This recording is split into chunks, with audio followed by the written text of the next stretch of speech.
পেঁপে অনেকেই খেতে চান না, এটা একটা সস্তা সহজলভ্য খাবার, কিন্তু আজকের ভিডিও দেখলে এই খাবারটাই আপনার প্রিয় খাদ্যের তালিকায় যুক্ত হবে। তাই দেখুন এবং চ্যানেলটা অবশ্যই সাবস্ক্রাইব করুন। তো শুরুতে আমরা একটা পেঁপেকে খুব ভালোভাবে ছিলে নিয়েছি, যাতে নীল অংশটা বা সবুজ অংশটা না থাকে, খুব ভালোভাবে ছিলে নিন। তো ভালোভাবে ছেলার পরে আমরা মূলত এটা ঘষে খাবো। সবাই তো কেটে খায়, টুকরা করে খায়, তো এটা ঘষার মেশিন দিয়ে খুব ভালোভাবে ঘষে নিতে হবে। এই যে দেখছেন আমাদের ঘষা একদম ঝুরা ঝুরা হয়ে গেছে। এতে খুব দ্রুত সিদ্ধ হবে এবং সুস্বাদু হবে। তো এর জন্য আমরা চিংড়ি মাছ, কাঁচামরিচ, পেঁয়াজ, খুবই অল্প উপকরণে একটা মজার রেসিপি হতে যাচ্ছে। তো মূলত এটা পেঁপে ভাজি। তো এবার আমরা কড়াইয়ে তেল দিয়ে একটু গরম করে তাতে পেঁয়াজ দিয়ে দিলাম। এবার পেঁয়াজগুলোকে হালকা ভাজা ভাজা করে নিব। এরপরে আমরা কাঁচামরিচ দিয়ে দিব কিছু।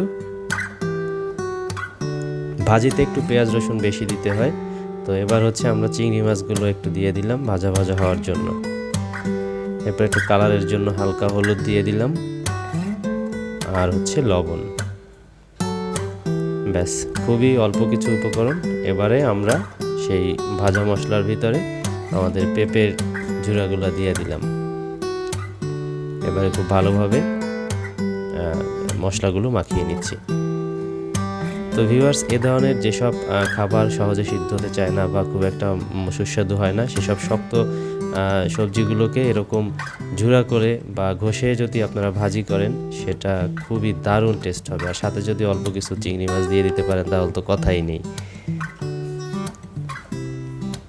তো দেখছেন যে একটু ঢেকে ঢেকে 5-7 মিনিট পর পরে ঢাকনাটা সরিয়ে তারপরে আবার একটু ভালোভাবে নাড়িয়ে চাড়িয়ে নিতে হবে, নইলে নিচে লেগে যেতে পারে। তো লাগালাগি যাতে না হয়, এই জন্য একটু বারবার এরকম ঢেকে ঢেকে, এই রান্নাটা তেমন কিছুই না, একটু ঢেকে ঢেকে কতক্ষণ পর পরে শুধু নাড়াচাড়া করা। তারপর সিদ্ধ হয়ে আসলে ঢাকনাটা সরিয়ে পানিটাকে শুকিয়ে নেওয়া ভালোভাবে। তো প্রায় হয়ে আসতেছে আমাদের, ওই যে দেখছেন নিচে পোড়া পোড়া লাগা শুরু হয়েছে। তো পেঁপের সিজনে পেঁপের অনেক দাম কম থাকে, তো তখন আমরা চাইলেই এই পেঁপেগুলোকে একটা মজার রেসিপিতে বাসায় নিত্যদিনে রাখতে পারি। সবজির যে দ্রব্যমূল্য, তাতে পেঁপের সিজনে পেঁপেটা হতে পারে খুবই একটা ভালো রেসিপি। তো প্রায় আমাদের পেঁপে ভাজি রেডি, দেখতে পাচ্ছেন সিদ্ধ হয়ে গেছে এবং একেবারেই শুকিয়ে আসছে।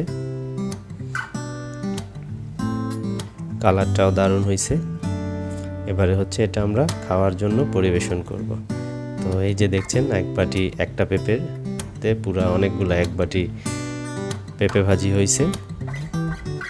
তো এখন আপনারাও নিশ্চিন্তে আশা করি বানাতে পারবেন। খুবই অল্প কিছু উপকরণ, যে উপকরণগুলো আমাদের শুরুতেই লেখা আছে, প্রয়োজনে আবার একটু দেখে নেবেন।